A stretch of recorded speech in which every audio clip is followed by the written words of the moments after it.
Welcome everyone to a super fun replay between myself as Grand Cathay going up against the Ogre Kingdoms on the Death Pass. Now you can see, yes, that is a full cavalry start there with the triple gold chevron. However, there is much more to this replay. So, we do have 3 units of the Saber-Tusk packs here on the flanks, backed up by 4 units of the Cheap Noblars in the front, really good capture weight indeed, backed up by 4 units of the Ogre Bulls. In the back, we are going to have the Scrap Launcher, 420 range of just pure scrap being thrown across the battlefield, and for the Lord Choice, we are going to have the Slaughter Master. So, with the Great Maw Magic, we are going to have Greedy Fist, Belly Slapper, and then also Blood Cleaver as the items, backed up by Troll Guts, the Maw, and Toothcracker as the spells. As the ability, we are going to have extra ingredients here for the extra mana and regeneration rates. So a nice build here from my opponent, but for me, in the trees, we are going to start here with the triple Jade Lancers with 3 gold chevrons, and in the sky we are going to have the Dragon-Blooded Lord of Yin. So the bad boy here on a Great Longma, he's going to be with the Jade Amulet, Arcane Conduit, backed up by the Ancestral Warrior Summon. So this is going to summon a unit of the Jade Warrior Halberds, but they are going to be ethereal. So they're going to get 75% physical resistance, and they're going to cause terror. We're also going to be here with the Talons of the Night and the Missile Mirror. And if anybody's seen a Rubber Ducky Wars video, you'll know just how powerful this spell truly is.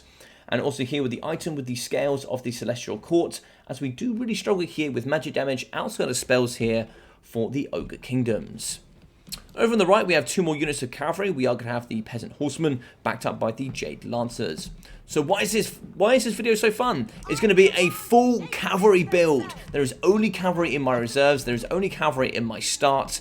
And it was super difficult, this one, for me. So we have 4 units of Jade Lancers with the triple gold chevron, 4 units of the Peasant Horsemen with triple gold chevron, triple of the Great Longma Riders in the backside, because unfortunately they're 2,044 gold per piece, and they were too expensive to start with. So sadly, they're going to be in my reinforcement pool, and I'm going to have to wait to 2,000 tickets to get them on the battlefield.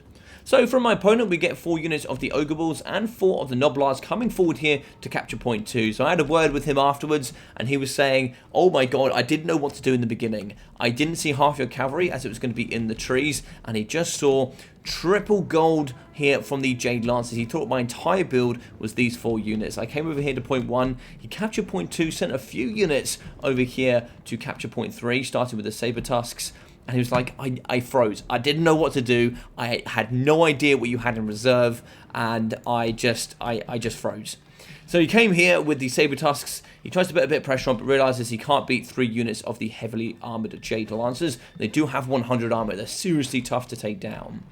So over here on the left-hand side, we do see the double summon of the Noblar Trappers coming to back up these Saber Tusk packs. So you get a bit of a skip on here, and you can see I'm really climbing up on the points.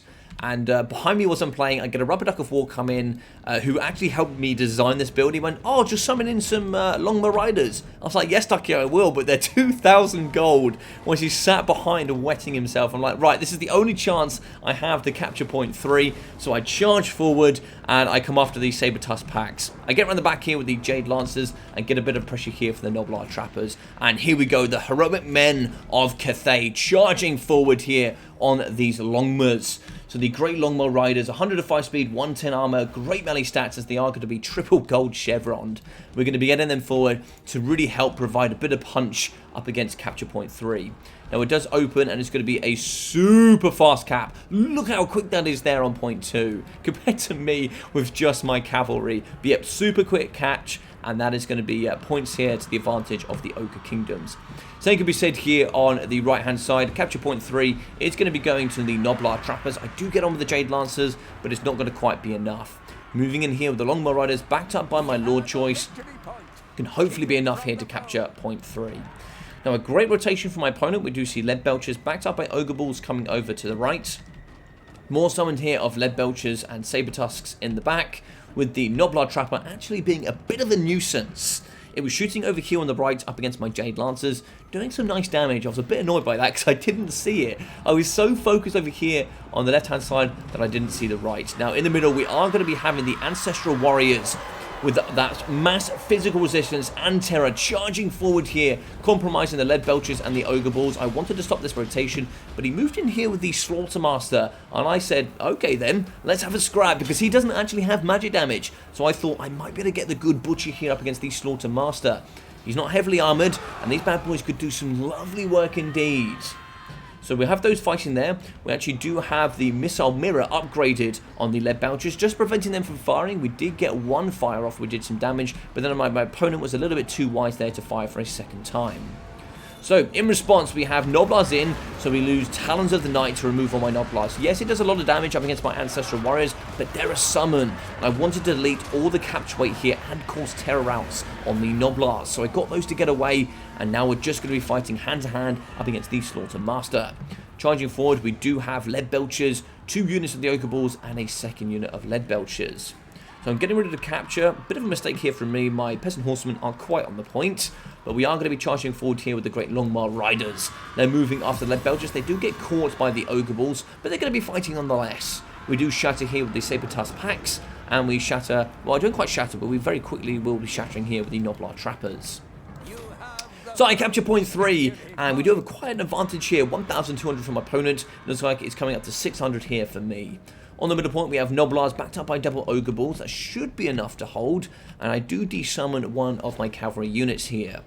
Now, these Jade Boys do have 100 armor, but they are going to be getting smashed here by the artillery piece. And this thing was such a nuisance, but I didn't really have enough resources to shut it down. So my lord is just going to be waiting here. We do actually get a second summon of the Ancestral Warriors, and they're going to be pushing off the Lead Belchers. Now, we do actually have the Toothcracker popped. We don't have a huge amount of AP for the Great Longmire Riders, so this is actually going to give them missile resistance and armor, so it's going to prevent them from being sniped just so easily. So nice work there from my opponent. We do push off one of the Lead Belchers, and then we get a second surround here. You can see the Slaughtermaster. He's pretty weak. 2,300 HP. I believe he's going to be slowly... Does he slowly heal? Yes, because he's going to be doing magic. So we should get the... no, there's no law passive here, actually. There's no law passive. So maybe Troll Guts was used for a bit of healing. Not too sure. But moving over here, we do see that Great Longmire Riders, backed up by Jade Lancers, are going to be falling. And it does look here, point 3. It might be falling to the Ogre Kingdoms. We do have some Peasant Horsemen here in the back. And I do recognise that my opponent does leave the middle open. He's going to be investing very heavily here in the backside to try and get back onto point 3. I break here with the Slaughtermaster, charge in here with the Cavalry. I do have my Lord Choice coming down. I do use the scales of the Celestial Courts to give him physical resistance and Strider. So now we can fight up against the Slaughtermaster and push him off the edge of the map. That was a huge win here for us. But a great summon in the back, and something I really want to focus on, the Man-Eater Ogre Pistols. Now, these bad boys are great melee combatants. They are a great hybrid unit. They have brilliant armor piercing, great range, and 110 weapon strength. Brilliant stats, good leadership. For 1.4k, these are an absolute nuisance to stop. They are very, very hard indeed. So Longmire Riders are getting wrapped around by some Man-Eater Ogre Pistols, but I'm starting to charge in the middle. Jade Lancers is going to be firing here up against the Noblars. They've got a good juicy charge in. And the Peasant Horsemen, they're going to charge up against the double Noblars. They're pretty weak here. These were the ones that were terrified earlier on. We're going to get a charge and we're going to hold them back. The reason being, I'm coming back in here with some Peasant Horsemen. I want to capture point 2. He's really invested here on the left-hand side. And we're just about holding it off. Desummon the Great Longmire Riders, they're pretty weak. We are going to be holding off with Jade Lancers. Not too much armor piercing for the Ogre Bulls, but they do have enough weapon strength that they can do some good damage. But the Jade Lancers are holding in the back here. I did have to throw a unit of the Longmire Riders up against the Man-Eater Ogre Pistols. Sadly, they're going to have a bit of a flying bug, but I do trap everything, and now I'm going to get a Talon of the Knights in the back. That should do some great damage here. Should definitely do some great damage up against these Saber-Tusk Packs. So nice work here out of the Noblar Scrapper. What are we looking so far for the bad boy? He's been firing up against Cavalry. 1,250 so far. Yeah, what a performance. What a performance. So I do break one of the Saber-Tusk Packs, and I bring another one down here by about 20%. And I've only got one unit of Cavalry left. So it was a bit of an unfortunate trade there for me. I think the Jade Lancers are some in the region of about 1.3k with triple gold chevron. They're super expensive. But yeah, Peasant Horsemen on the point. And we are going to be capturing, and lo and behold, it's going to be the triple cap. So we've got point 1, 2, and 3 here coming in my favour with Grand Cathay. But how long can I hold this? Now, my opponent was certainly on the front foot here for damage value, and he's going to be throwing this scrap launcher. Is such a nuisance. But in the back here, the Peasant Horseman, I will be trying to make sure I get these off the battlefield, get that money back. And now we're going to be capturing point 3 here with the Ogre Balls. Fighting here with Peasant Horsemen, recharging with more Peasant Horsemen, and going to be taking back the Jade Lancers. So we do fight in here, we are holding them back, and that actually brings them off the point. And you can see my opponent here has not captured point 3 yet. So I'm still going to be in control of all 3. He's still going to be gently capturing. We just have a few units on, and actually they kill my horsemen so quickly, they actually start moving off the point. They're still capturing, and then you'll see here, which is quite hilarious, he doesn't quite get the point. 1, 2, 3 models move off, and it's still in my control. And the fact that he's fighting off the point means I'm still getting 3 times the amount of tickets. Now, a bit of a mistake here from me. We do see the Great Longmans charging forward. I actually see the lead belchers in the back, but we have 1, 2 units of lead belchers and some Maneater Ogre pistols. They break down the Jade Lancers, which I kind of move into the back just to hold off my opponent for as long as possible. Point 2 is still going to be in my advantage. Grand Cathay still holding point 3, and my Jade Lancers are going to hold the right. Moving in here with Ogre Balls, also the Saber Tusk packs, probably getting some Noblars on the point as well. Maneater Ogre pistols are going to be a problem. 3,700 tickets to 2,100 here for my opponent, and he still hasn't captured point 3. Just need to micro just a little bit to get onto the point, but I do make a mistake by throwing in my Great Longbow Riders. So Dismember was used to slow them down, very nice from my opponent. He moves back here with the lead belchers, shooting from 2 units, and then also charging in with the Saber Tusks and the Noblar Trappers, coming in with just a little bit of an extra slow. And I go, what am I doing here? I'm just throwing my really expensive Great Longmars for no reason. They're going to be capturing the middle, and there's no way I'm going to hold this middle ground. So I'm going to draw them back here to the middle, and I do summon here probably my favorite tactic in the entire game. So I'm going to get the Alchemist over here, and this bad boy, or should I say this bad lady here of Metal Magic, has no spells whatsoever. She's going to come here with the Enchanted Metallurgy, as well as the Elixir of Puissance, and also the Elixir of the Iron Skin. That's going to give armor, melee attack, and base weapon damage here to anything for 18, 29, and 25 seconds. So I can make something an absolute tank for about 20 seconds. So we do take point 3 as Ogre Kingdoms are now going to be clawing back. They take point 2 as well. I've got 1 point, and he nearly triple caps me. He charges in here with the Saber Tusk packs, and there is 1 saving grace. The one thing here that has been butchering me all game comes in as an absolute MVP here. We does throw and we get a miss, but I believe there is a ginormous boulder that comes in from the Noblar scrap launcher that just smacks onto the face of the Saber Tusks. So I believe the Saber Tusks here, they're doing a pretty damn good job. We do get a good boulder coming over the top here that thumps really hard up against the Saber Tusks. There we go. Look at the damage. It does so much damage and actually puts it into my advantage. I now start winning. I butcher them. I push them back. And that one turnaround gives me the victory for the Noblar scrap launcher. Thank you very much. GG's well played. But we are going to see the Dragon-Blooded Lord of Ying moving over to the right-hand side. And at this moment, I'm kind of low-key panicking. I'm like, okay, I could win, but I just need to hold point 1. I just need to hold point 1. So we have Great Longbow Riders. I did manage to save them. And triple of the Peasant Horsemen. So at this moment, I have a big decision to make. I have a huge decision. I could try and challenge point 3. We have double Ogre Balls, a little bit weak, good Noblar Trappers, 153 models, and the Saber Tusk packs. Or I have point 2. Saber Tusk packs are pretty weak, only 1 unit of Ogre Balls, Maneater Ogre pistols that have seen better days, and Noblars that are going to break on the site of impact. So, I decide, screw point 3, I'm going to challenge point 2, because this also stops the rotation to point 1. So what do? I charge in here with the most heroic of the Peasant Horsemen you've ever seen. The bad boys are going to be charging downtown here, and they're going to be coming after point 2. So a bit of a skip on here. Points are really coming into my advantage. 4,600 here for me, 3,200 for my opponent, and I move in here. Peasant Horsemen getting the Elixir of Puissance, the Elixir of Iron, and then also here going to be getting the also increased base weapon damage. So when we get that here, let's have a look at these bad boys. 105 armor, 74 melee attack with magic damage, and 34 weapon strength. These bad Peasant Horsemen are foaming from the mouth, and they're just so strong up against these Saber Tusk packs. They just muller and mince them with such efficiency. I've never seen it here from peasants. But these men have truly never felt power like this before, given here by the Metal Alchemist as she charges into the battlefield here to compromise the Man-Eater Ogre pistols.